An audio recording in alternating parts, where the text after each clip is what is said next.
پھر عمران خان صاحب کی ہدایت کے مطابق ان کو پارٹی سے نکالا جاتا ہے فردوس شمیم نقوی صاحب کی جانب سے. یہ ہمارے سامنے پاکستان تحریک انصاف کا فیصلہ آ گیا. اب ہوا یہ کہ شیر افضل مروت صاحب نے ایک ٹویٹ کیا اس کے بعد, اور اس میں انہوں نے یہ لکھا کہ مجھے اپنی پارٹی کے لوگوں نے بار بار بدنام کیا ہے. اگر مجھے نکالا گیا تو میں پارٹی سے نکالے جانے کے فیصلے کا خیر مقدم کروں گا, کیونکہ میں روزمرہ کی ٹرولنگ سے بیمار ہو گیا ہوں. اچھا, مروت صاحب بیمار ہوئے, شدید بیمار ہوئے, یا میں ان کی جانب سے بھی پتہ چلا, اور میری مروت صاحب سے جو ذاتی طور پر گفتگو ہوئی اس میں بھی پتہ چلا. پھر اس کے بعد وہ کہتے ہیں میں پارٹی ڈسپلن کی وجہ سے سازشیوں کو مناسب جواب نہیں دے سکا. اگر وفاداریوں اور قربانیوں کا بدلہ اس بھیانک طریقے سے ادا کیا گیا تو کوئی بھی وفادار پی ٹی آئی اور خان صاحب کے لیے آگے آنے کی جرت نہیں کرے گا. ان سازشیوں نے پارٹی کو بہت نقصان پہنچایا ہے, کیونکہ انہوں نے خان صاحب کی افواہوں پر کان لگانے کی عادت کا بھرپور فائدہ اٹھایا ہے. مروت صاحب نے یہاں یہ بات خان صاحب کے خلاف رکھی, یعنی بھلے وہ اپنی رائے میں ان کی نیچر بیان کر رہے ہیں, لیکن خان صاحب کے خلاف بات لکھی کہ وہ افواہوں پر کان دھرتے ہیں. پھر آگے لکھا میں اللہ کا شکر ادا کرتا ہوں کہ میں نے خان صاحب کو نہیں چھوڑا, لیکن آج اگر وہ مجھے چھوڑ گئے تو میں پھر بھی ان کے پاس نہیں جاؤں گا, میں خان صاحب کے پاس نہیں جاؤں گا.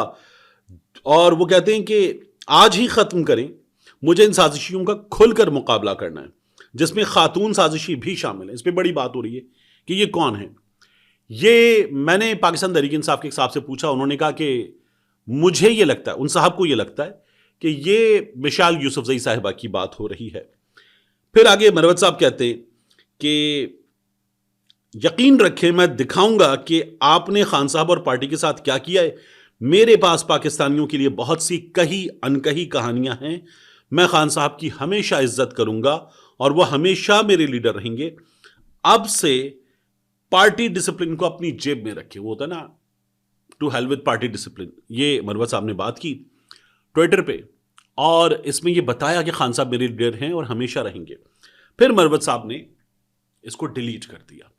ڈیلیٹ کرنے کے بعد مروت صاحب نے ایک ٹویٹ کیا, عمران خان میرے لیڈر تھے, ہیں اور رہیں گے. یہ چھوٹا سا ٹویٹ کر دیا, یہ لمبا سا ٹویٹ ڈیلیٹ کر دیا. تو مجھے خبر یہ مل رہی ہے, کچھ دیگر دوستوں نے بھی بتایا جب ہم نے کچھ پتہ کرنے کی کوشش کی, کہ مروت صاحب کو یہ یقین دہانی کہیں سے کروائی گئی ہے کسی جگہ سے کہ عمران خان صاحب سے اس سلسلے میں بات کی جائے گی, اور مروت صاحب کو جو ایکسپیل کیا گیا ہے اس فیصلے کو روک دیا جائے, واپس لے لیا جائے. واپس نہ لیا جائے تو کم از کم کچھ وقت کے لیے روک دیا جائے, آگے آنے والے دنوں میں اس پر فیصلہ کر لیں, لیکن اس وقت رک جائیں. تو یہ مروت صاحب کو یقین دہانی کروائی گئی. اس کے بعد مروت صاحب نے یہ جو ٹویٹ تھا جس میں کافی کچھ کہ پارٹی میں کون کیا کر رہا ہے سب بتا دوں گا, کھل کے مقابلہ کروں گا, تو یہ مروت صاحب نے ڈیلیٹ کر دیا. اور پھر اس کے بعد مروت صاحب نے یہ ٹویٹ کیا کہ عمران خان میرے لیڈر تھے, ہیں اور رہیں گے. میرا یہ خیال ہے کہ مروت صاحب جو شدید جذباتی آدمی ہے کہ ٹر کر کے شرٹ پٹ گیا, یہ اگر مروت صاحب یہ چیزیں دیگر چیزیں اگر نہ کریں, اور مروت صاحب تھوڑا سا, کیونکہ جس جگہ ہیں وہ جگہ تقاضا کرتی ہے کہ فارمل کمیونیکیشن میں, ہر فارمل کمیونیکیشن میں مروت صاحب کو یہ جذباتیت چھوڑ کے ٹھہراؤ پیدا کرنے کی ضرورت ہے. بڑے ہیں, سینئر ہیں, لیکن یہ مشورہ ضرور دیا جا سکتا ہے کہ مروت صاحب ٹھہراؤ پیدا کریں تو ان کے لیے بہت اچھا ہوگا. یہ مروت صاحب کی سیاست کے لیے بہت اچھا ہوگا. مروت صاحب ایک پاپولر آدمی ہیں, لیکن ظاہر ہے کہ پاکستان تحریک انصاف میں آنے سے پہلے جو انہوں نے الیکشن لڑا تھا بہت بہت تھوڑے, غالباً ٹرپل ڈیجٹ میں ان کے ووٹس تھے. پھر اس کے بعد پاکستان تحریک انصاف عمران خان صاحب کے نام پر ووٹ مانگے, پارٹی میں محنت بھی کی, مانگے تو ووٹ ملے اور مروت صاحب ایم این اے بنے. اس سے پہلے ہم نے دیکھا تھا کہ مروت صاحب کہاں تھے. تو پاکستان تحریک انصاف جو ہے وہ مروت صاحب کی ضرورت ہے. اور مروت صاحب نے پھر اپنا وہ ٹویٹ جس میں کافی کچھ نیگیٹو تھا وہ ڈیلیٹ کر دیا. دیکھتے ہیں کیا بنتا ہے. لیکن بہرحال مروت صاحب کو ایک یقین دہانی ہوئی ہے کہ حوصلہ, صبر, اور مروت صاحب نے اس کے بعد یہ ٹویٹ ڈیلیٹ کر دیا ہے.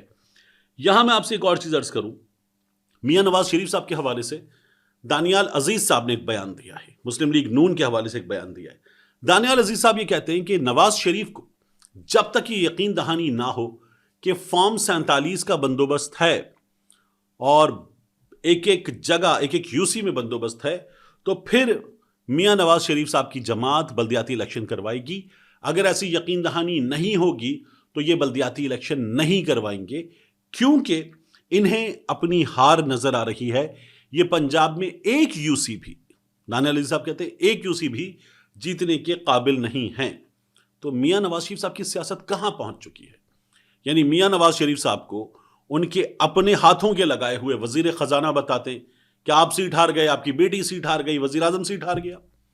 میاں نواز شریف صاحب کو ان کے اپنے ہاتھوں کے لگائے ہوئے وزیر اعظم شاہد خاقان عباسی بتاتے ہیں سب ہار گئے، میاں نواز شریف صاحب ہار گئے، اور میاں نواز شریف صاحب نے، ان کی جماعت نے، ان کی بیٹی نے ووٹ کو عزت دو کا نظریہ ترک کر دیا، ڈیل کر لی، یہ بتایا جاتا ہے۔ یہ دانیال عزیز صاحب، میاں صاحب کی جماعت والے، یہ کہتے ہیں پورے پنجاب میں ایک یو سی نہیں جیت سکتی مسلم لیگ نون۔ وہ کہتے ہیں لوگ نکو نک ہو گئے، یہاں تک آ گئے۔ تو اتنے پریشان عاجز ہو چکے ہیں لوگ کہ اب ان کی یہ حالت ہے۔ یہ دانیال عزیز صاحب بتا رہے ہیں۔ تو مسلم لیگ نون کے لیے سوچنے کا مقام ہے کہ ان کی سیاست کہاں پہنچ چکی ہے۔ پاکستان تحریک انصاف نے ایک فیصلہ کیا۔ پاکستان تحریک انصاف جو ڈوزیئر دے رہی ہے، اور Pakistan Tehreek Insaf I am F کو جو چیزیں بتا رہی ہے وہ ہمارے سامنے آ چکی ہیں۔ تو پاکستان تحریک انصاف یہ لڑائی جو عمران خان صاحب کے موقف کی اور مینڈیٹ چوری کی، انسانی حقوق کی پامالیوں کی، اس کے خلاف جو لڑائی ہے، یہ لڑائی پاکستان تحریک انصاف لڑتے ہوئے آئی ایم ایف کے وفد کو کچھ چیزیں بتانا چاہتی ہے۔ ٹھیک ہے، پاکستان تحریک انصاف کا حق ہے۔ اس پر جو لوگ کہہ رہے ہیں کہ جی آئی ایم ایف کو کیوں بتا رہے ہیں، آئی ایم ایف کو بتانا ملک دشمنی ہے، تو بات یہ ہے کہ ملک میں جو پاکستان تحریک انصاف کے ساتھ، لوگوں کے ساتھ، ایک ووٹر کے ساتھ کیا جا رہا ہے، اور جس طرح کے قوانین بنائے جا رہے ہیں، کیا وہ ملک دوستی ہے؟ کیا وہ عوام دوستی ہے؟ کیا وہ ووٹر دوستی ہے؟ نہیں ہے۔ تو پھر پاکستان تحریک انصاف والے مجبور ہیں کہ یہ قدم اٹھائیں، اور ٹھیک ہے، اگر وہ یہ قدم اٹھا رہے ہیں تو اٹھانے دیا جائے۔ آخری بات، کرنل ہاشم ڈوگر صاحب، کرنل ریٹائرڈ ہاشم ڈوگر صاحب، انہوں نے ایک ٹویٹ کیا ہے، اور یہ پاکستان تحریک انصاف کی جو پنجاب میں حکومت تھی اس میں وزیر داخلہ بھی رہے، اور کرنل ڈوگر صاحب جو ہیں یہ ریٹائرڈ آرمی آفیسر ہیں ظاہر ہے۔ تو ان دنوں میں جب پاکستان تحریک انصاف وزارت عظمیٰ کے منصب سے نکالے جانے کے بعد جو سیاست کر رہی تھی، اس میں ڈوگر صاحب کی کچھ امپورٹنس تھی۔ عمران خان صاحب جب گرفتار ہو گئے، 9 مئی ہو گیا، حالات بگڑ گئے، واپس آ گئے 5 اگست کی گرفتاری سے پہلے، تو ڈوگر صاحب پارٹی چھوڑ گئے تھے۔ ڈوگر صاحب آئی پی پی کو پیارے ہو گئے تھے۔ ڈوگر صاحب نے ایک ٹویٹ کیا، اور ڈوگر صاحب نے ٹویٹ کر کے کہا ہے، حالیہ تاریخ میں ملک کو جتنا نقصان جنرل ندیم انجم سابق D G I S I نے پہنچایا ہے وہ کسی نے بھی نہیں کیا۔ حالیہ تاریخ میں ملک کو جتنا نقصان جنرل ندیم انجم سابق D G I S I نے پہنچایا ہے وہ کسی نے نہیں کیا۔ یہ ڈوگر صاحب نے ٹویٹ کیا ہے۔ ڈوگر صاحب کے اس ٹویٹ کے نیچے لوگوں نے وہ بات لکھی جو ڈوگر صاحب نے پہلے کی ہے۔ ڈوگر صاحب نے پہلے اس طرح کے ٹویٹ کیے ہیں اور ان ٹویٹس کو بعد میں ڈیلیٹ کیا ہے۔ عمران خان صاحب کی جب حکومت نہیں تھی اور یہ پاکستان تحریک انصاف کا حصہ تھے، عمران خان صاحب حکومت سے باہر تھے اور پنجاب میں پاکستان تحریک انصاف کی حکومت تھی، یہ پنجاب میں پاکستان تحریک انصاف کی حکومت کا حصہ تھے، تو اس کے بعد بھی ڈوگر صاحب نے کچھ ایسی چیزیں کی، ایسے ٹویٹس کیے جسے انہوں نے ٹویٹ کیا چند گھنٹوں کے بعد ڈیلیٹ کر دیا۔ لوگ اب بھی کہہ رہے ہیں کہ ڈوگر صاحب نے یہ ٹویٹ کر دیا ہے۔ یہ ٹویٹ ممکن ہے کہ ڈوگر صاحب چند گھنٹوں کے بعد ڈیلیٹ کر کے بیٹھے ہوئے ہوں۔ ملتے ہیں انشاءاللہ آپ سے